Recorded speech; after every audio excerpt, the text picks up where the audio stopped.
Welcome back, everyone. Michael here with Offshore Citizen. Today I'm going to discuss with you something that was asked of me by a client the other day, and I think I've heard kind of a few people discuss. So this is what has gone wrong in Malaysia. Now the context for this is I'm a huge Malaysia fan. I love Malaysia, love Kuala Lumpur, think that the value for the money is fantastic, think it's great quality of life, wonderful people, typically pretty good tax policies. That's like a part of the world that has great strategic value, lots of reasons to love Malaysia, okay? However, I've also been commenting lately that Malaysia has kind of gone nuts, gone bad, just become much less attractive. And in particular, I think the biggest thing is they've lost trust, okay?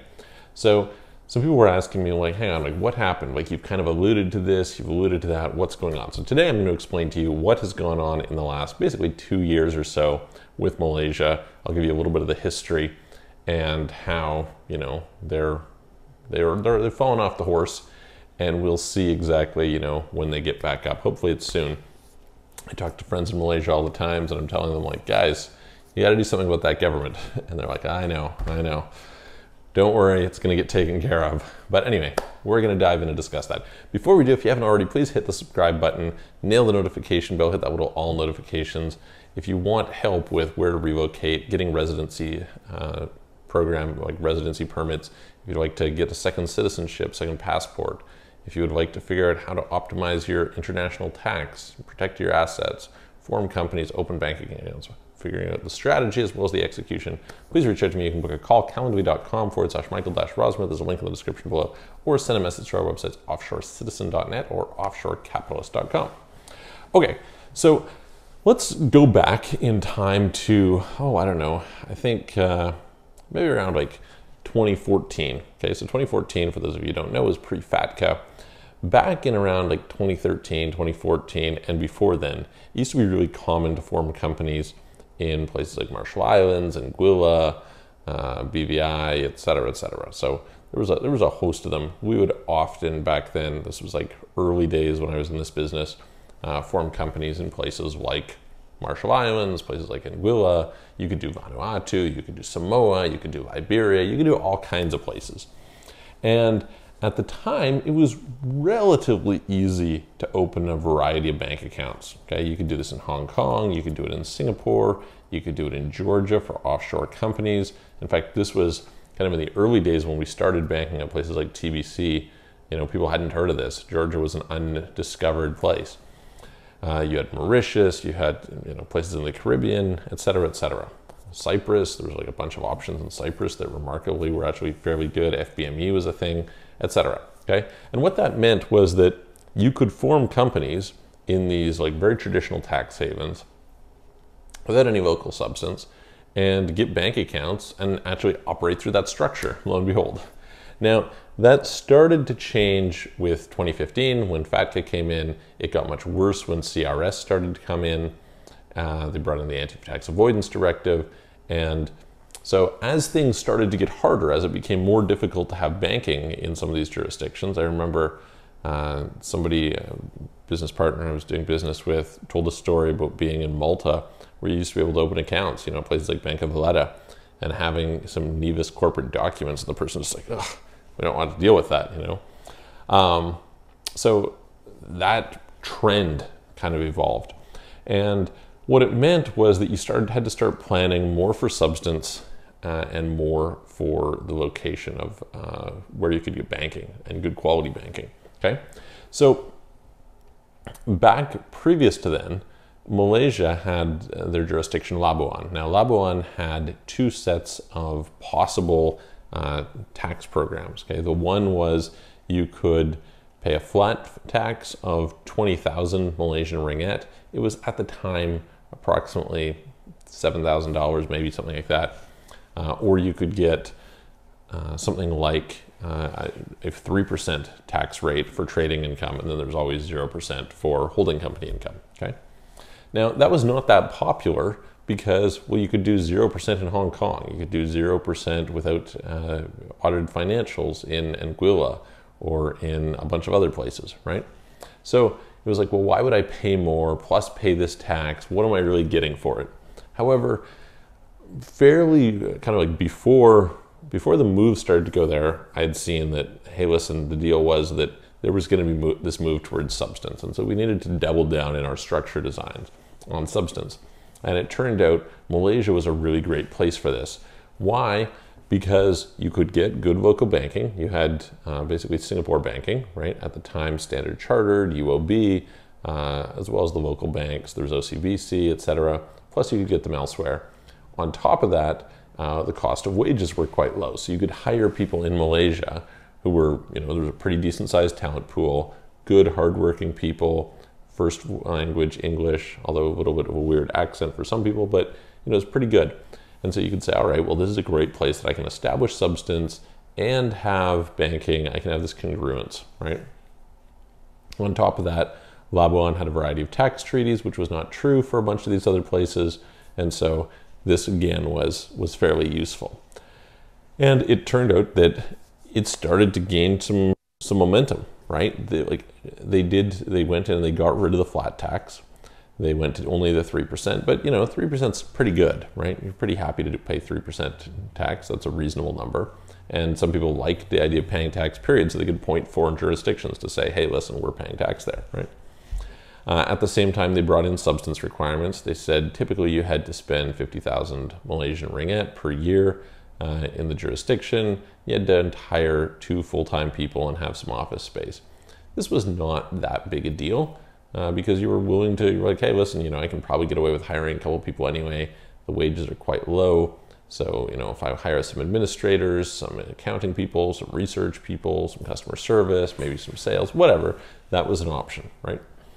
And 50,000 Malaysian ringgit, that was about 12,500 US dollars by that point in time. The Malaysian ringgit had dropped in value. And so, hey, this was good. And there's a lot of companies being formed in Malaysia, both from us and from some of the people that we worked with. They're forming 20 companies a month or more through some of the corporate service providers. So quite popular, and really looked like it was going to be gaining some steam. It was great. At the same time, they had Malaysia My Second Home. They had the Labuan Director's Visa. You could go to Malaysia and you could live pretty well. It was, again, like a lot that pointed to it being quite good. Then things started to get messed up. So the first thing that started to happen was they had these different categories of businesses in Labuan.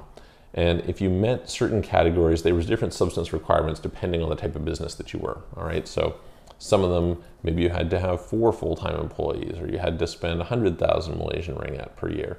If you're in the insurance business, it's this. If you're in banking, it's that. And so on and so forth, right? That's fine. That was all not a big deal.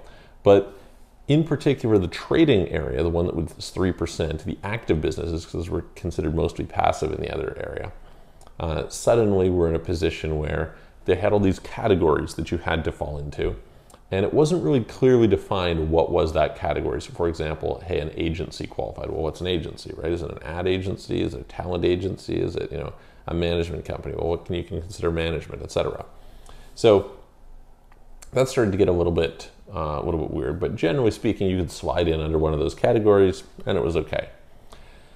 Then they came out with something where they decided to say, hey, listen, you know what? Most of these, we're just denying them the 3%. The 3% is gone. In itself, this was not a good move. But what was really bad was they decided to do it retroactively. So all these companies that had just come through a year thinking they were paying 3% tax were now told they were going to have to pay 24% tax, right? They're being sued over it. There's a bunch of different things. We'll see how it actually plays out in the courts because it's ridiculous. But that being said, this was a terrible move. It all of a sudden, like Malaysia or Labuan didn't make sense as a place to form companies. Certainly, aside from whether the 3%, et cetera, made sense, it just didn't make sense in the sense that you just couldn't trust them anymore, right? Like, what are they going to do retroactively? Are you kidding me? This is ridiculous. So they had that mistake. Then they shut down Malaysia My Second Home. This was kind of early 2020. They had already started to the timelines on getting it started to drag out. Well, now they extended more, and you were in a situation where they then closed that program down, and more recently they've reopened it with arguably much worse conditions. And then I think the big thing that a lot of people feel betrayed on is they weren't really grandfathered into the new criteria. It was like, hey, listen, when you come up to renewal, you have to meet the new criteria. People are like, whoa, hang on a minute. Like, I bought property here. I moved my family here. My kids are in school here. I spend, a lot on life here. I contribute to the economy here. I'm part of the community here. And basically, you're forcing me out of your country. And so that's created a lot of bad blood. In addition to that, Malaysia My Second Home holders, when they started lockdowns, were not treated well, right? People were not allowed to return to the country. People, who owned property, couldn't get there. On top of, like, at first there was sort of this narrative. I remember watching some YouTube videos about how well Malaysia had handled everything.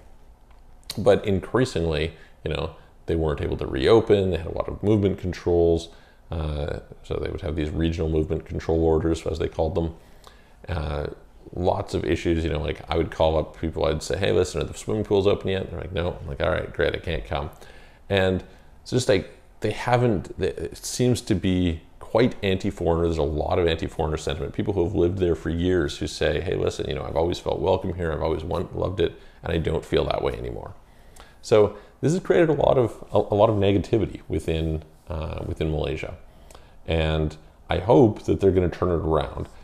I personally don't have a great deal of confidence in their government over the last while. They have lots of political problems there in general, and they have for quite a few years. But I think until they get a forward-thinking regime, and there's some things happening right now that maybe there will be some changes, but until I see signs of it, I wouldn't hold my breath. So I've been fairly outspoken in saying that Malaysian real estate is extremely cheap in a lot of areas, certainly relative to other regional centers. If you compare it to places like Bangkok, which is kind of comparable cities in some regards, but Bangkok will be 3 times more expensive. You just think, like, how can this sustain itself, right? I think what's happened is there's capital that's fled. It's difficult to get capital in. Some of the attractions are not there, but they've also destroyed this trust. And what this means is that people are not willing to allocate their capital there.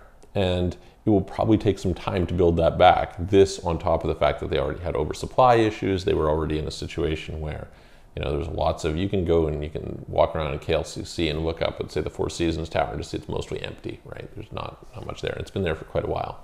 So you have these dynamics at play. And I think to some extent, it's sort of a blood in the streets scenario. Meaning, they say the best time to buy is when there's blood in the streets. This could be the case, but you're not at that point yet where you've had an inflection that you think, hey, listen, it's likely to recover, right? It could get worse. It could go, you're not exactly sure. So, people who are buying right now are kind of possibly like trying to catch a falling knife is the investing term. We'll see what actually happens. Anyway, that gives a little bit of context and background on what has gone on there and how come I'm certainly not there at the moment. I'm still, super interested in the area. I do really like the country. I think it's, one of my favorite regional countries for sure. There's a lot to love there.